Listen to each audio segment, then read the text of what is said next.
Chronique historique en compagnie de notre historien en herbe préféré, Jérémy Rivard, qui est avec nous ce matin. Bonjour, Jérémy. Bonjour, mon cher Simon. Comment vas-tu? Hey, ça va super bien ce matin parce que je savais que tu serais là. Donc, ça fait longtemps, là. Ça fait... Écoute, t'étais parti 3 semaines. En Tchétchénie et ouais. Là... T'avais des fouilles archéologiques à faire et...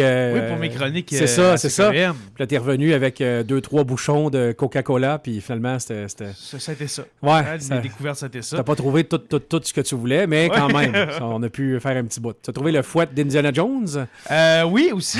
Oui, et puis son chapeau. Oui, bien sûr, ça prend le chapeau. Et un Harrison Ford un peu trop surpris de me voir entrer dans sa cour. Oui, qui a fait comme, pourriez-vous dégager cet individu de ma propriété, s'il vous plaît? De quoi parle-t-on aujourd'hui, mon cher? Ben écoute, Simon, la raison pourquoi que je n'étais pas là, premièrement, je suis allé en vacances pendant la semaine de relâche. Oui. Et puis, la semaine dernière, j'avais un gros rhume que tu peux l'entendre. Il reste encore peu, quelques matous dans la gorge. Il reste un petit peu de Joe Cocker dans la voix, là. Oui, exactement. Et puis, je ne viendrai pas chanter de chansons ce matin. C'est bien correct, on comprend ça. Mais je vais venir parler de la révolution cubaine, parce que je suis allé à Cuba pendant la semaine de relâche. Oui. Et puis, ce pays-là, c'était la première fois que je voyageais, la première fois que je sortais du pays, en fait. Oui, parce que toi, à part Fabre, là, t'es pas allé plus au sud que ça. C'est ça, Fabre, et puis, voilà, là, Témiscamingue, Scud un peu. Hein, un peu. Un peu, c'est ça. Mais c'est ça, c'était la première fois que je sortais du pays. Et puis, Cuba, c'est un endroit qui m'a émerveillé, mon cher Simon. Oui. Mais aussi qui m'a un peu choqué. Okay? Puis je vais expliquer ça dans la chronique pourquoi. C'est pas une chronique voyage que je fais, mais vraiment historique.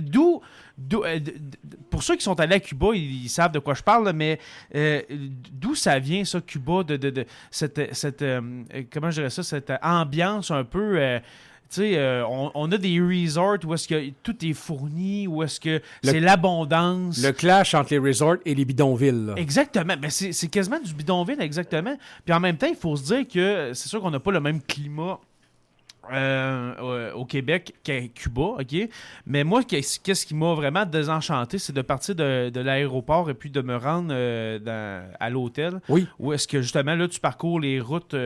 c'est à peu près 1 heure, je te dirais. Et puis là, tu vois vraiment la grosse différence. Et puis, c'est... La misère, la pauvreté. C'est la misère, la pauvreté. Et puis, d'où ça vient, ça, justement? Eh bien, il faut savoir que Cuba a été une colonie espagnole, okay, jusqu'en 1902. Et puis, par après, quand Cuba a obtenu son indépendance, c'est devenu très fortement dépendante des États-Unis. Okay? Dû à sa géographie, il faut dire que Cuba, là, c'est à 200 km de la Floride. Okay? C'est pas très loin, quasiment, là. Tu es sur la plage, tu t'en vas quasiment en Floride. Là, on s'entend, là. C'est une image que je fais, là, mais à 200 km de la Floride, les États-Unis ont jeté un peu leur dévolu sur Cuba au début du 20e siècle. Et puis, en 1952, les États-Unis ont aidé à mettre au pouvoir un certain Fulgencio Batista, qui a installé une dictature sur l'île de Cuba, alors 1952. Et puis, les États-Unis, justement, vont reconnaître Batista comme le dieu le président, le président légitime de Cuba. Et puis, ils vont fermer les yeux sur ce qui se passe sur l'île. Et puis, qu'est-ce que Batista va faire, justement? Qu'est-ce qu'il va faire pour un peu remercier les Américains de reconnaître son régime? Eh bien, il va ouvrir grandes les portes aux États-Unis aux intérêts américaines et surtout à la mafia. Oui. Okay, la mafia américaine qui va s'emparer de cette opportunité, pour faire construire des casinos, vendre des armes, installer des réseaux de prostitution, toutes des belles affaires blanchiment d'argent, tu sais, toutes des belles affaires. Là, pour le monde, la population là, de la place. Exactement. Fait que ça va devenir Cuba, malheureusement, 1902, fin de la colonisation espagnole. Il va y avoir 50 ans de relative liberté. Puis, 1952, ben là, les Américains, ça va devenir quasiment une colonie américaine, il faut se le dire. Là. Oui. Et puis là, c'est là que le pays va être gangréné par la corruption. Et puis c'est là qu'un jeune avocat du nom de Fidel Castro, en 1953, qui va tenter de prendre pas prendre le pouvoir, mais d'installer une espèce de révolution à l'intérieur de l'île de Cuba.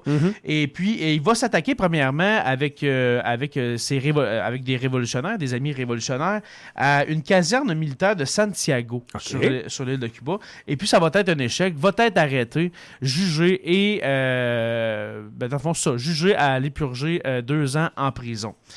À sa sortie, Fidel Castro va s'exiler au Mexique, où est-ce qu'il va préparer un plan vraiment de révolution, un plan renforcé de révolution à l'aide d'un certain Ernesto Guevara. Ah oui. Dis le Che. Le Che. Oui. Est-ce que tu connais Che Guevara? Oui, j'ai vendu des t-shirts, beaucoup. Ben, c'est justement. Tu vas à Cuba, là, Simon, là, il y a des t-shirts de Che Guevara, des aimants avec Che Guevara. Écoute, c'est la figure emblématique de Cuba. Oui. Che Guevara, qui n'est pas cubain, c'est un Argentin. Exactement. C'est un Argentin, mais qui va aider grandement à la cause de la révolution cubaine. Vont réussir à entrer sur l'île de Cuba en 1956, au sud-est, dans la région de la Sierra Maestra. C'est une espèce de région montagneuse de l'île de Cuba. Et puis là, c'est là qu'ils vont s'installer les révolutionnaires cubains et puis ils vont affronter les troupes de Batista qui vont venir les affronter dans ces montagnes. Ils vont pratiquer la guérilla, c'est-à-dire l'escarmouche, un peu de se cacher, etc. Et puis, vont réussir avec les années à les repousser. Ça va être une guerre de 2 ans.